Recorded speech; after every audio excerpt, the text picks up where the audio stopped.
গুরুদেব, গুরুদেব, গুরুদেব,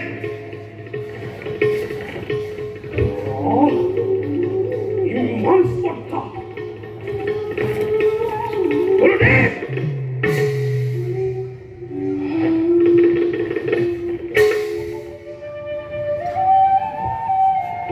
দেবেন্দ্র, কেবা হেতু আহিলা আজি আমার পাখে?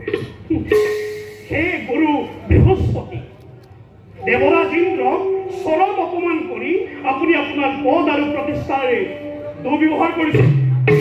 দেবরাজ গুরুপদ আর প্রতিষ্ঠা দুপ্রয়োগর এই অপবাদ কিমান সত্য ইয়ার তুমি নিজে নির্ণয় করো। কিন্তু এয়াও অসত্য নহয় যে গুরুক সম্ভাষণ করার যে বিনম্রতা তার পরিবর্তে তোমার স্বর্গ দেবাধিপতি হওয়ার অহংকারে স্বর্গ ধ্বনিত হয়। আর এই ধ্বনি গুরুর অপমানের প্রত্যক্ষ প্রমাণ।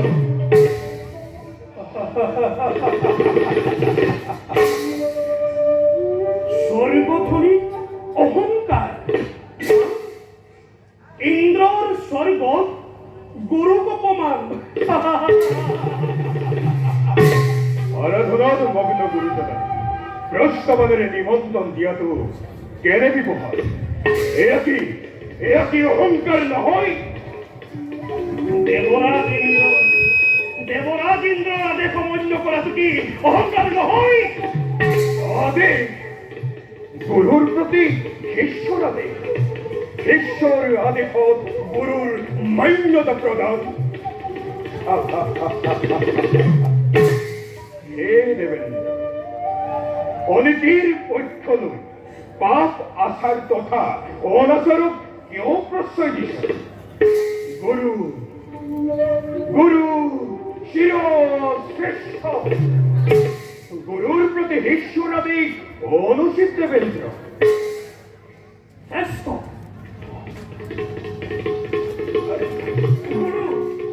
গুরু শ্রেষ্ঠ দেবেন্দ্র,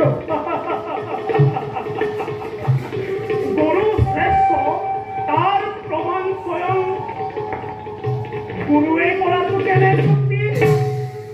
তোমার আচরণ মূল ধারণা একেবারে স্পষ্ট হয়ে পড়েছে। দেবতার অনাকাঙ্ক্ষিত বিপদ নিবারণের ভাবে আরাধনার মগ্ন আছিল হই, আর তুমি অহংকারে মত্ত হই গুরুর প্রতি দুর্ব্যবহারে মূল ধারণা সম্ভাবনীয়তা একেবারে প্রবল করে তুলিল। বিপদ নিবারণের শক্তি মই বেশি করেছি দেবেন্দ্র।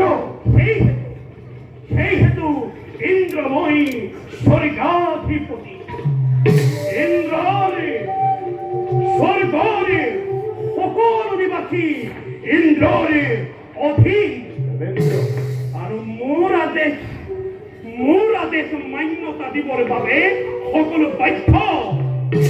এয়া লাগিলে দেৱগুৰু বৃহস্পতিয়ে নহওক কিয়। দেবেন্দ্র, তোমার উত্তমতা আরো সহ্য করা তো মূল পক্ষে নয় সম্ভব। দেবরাজর সম্মানের পাত্তর করা দেখিয়া বঞ্চিত হল স্বর্গপুরী মই দিল বিসর্জন। দেবগুরু পদময়ী করিল পরিত্রাণ। কিন্তু তার পূর্বে চিরকাললৈ নিশ্চিত হোক যে কোন শ্রেষ্ঠ, গুরু শ্রেষ্ঠ নে ৩৩ কোটি দেবতার গৰাকী দেবৰাজ ইন্দ্ৰ? তোমাৰ প্ৰত্যাহ্বান মই কৰেছি স্বীকাৰ। নিৰপেক্ষ তথা সঠিক নিৰ্ণয়েৰ বাবে আমি দেবাদিদেব মহাদেবৰ সমীপে যোৱাই ঐশ্বিক হব। বিলম্বৰ তেন্তে লোকে প্ৰয়োজন। আদি হন্তে ইন্দোৰ শ্ৰেষ্ঠত্ব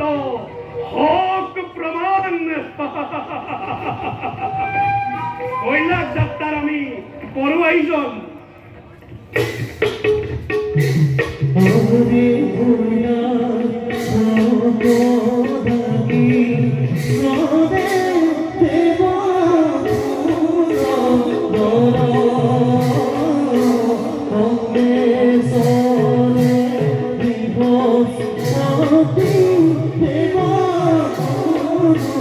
Oh